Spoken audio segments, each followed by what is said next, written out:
கந்தா கடம்பா திருமுருகையா சிவகார்த்திகேயா மால்மருகா செந்தமிழில் திருப்புகழ் பாடி நின்றால் மனம் மிஞ்சிடும் இன்பம் விளையுதையா. சிரகிரி வேலவனை காண்கையிலே விழி ஓரம் கண்ணீர் பெருகிடுமே. கந்த சஷ்டி கவச்சம் போதுவோர்க்கு கந்தன் கருணை என்றும் துணை வருமே. பங்குனி உத்திர நாளினிலே உனை நினைந்தே காவடி சுமந்து வந்தோம். புன்னகை புரியும் ஷண்முகனே உன் சன்னதி தேடி ஓடி வந்தோம்.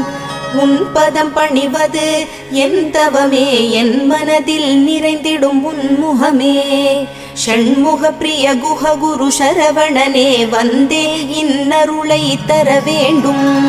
தென்பழனி மலையில் ஆண்டி முகம் சென்னிமலை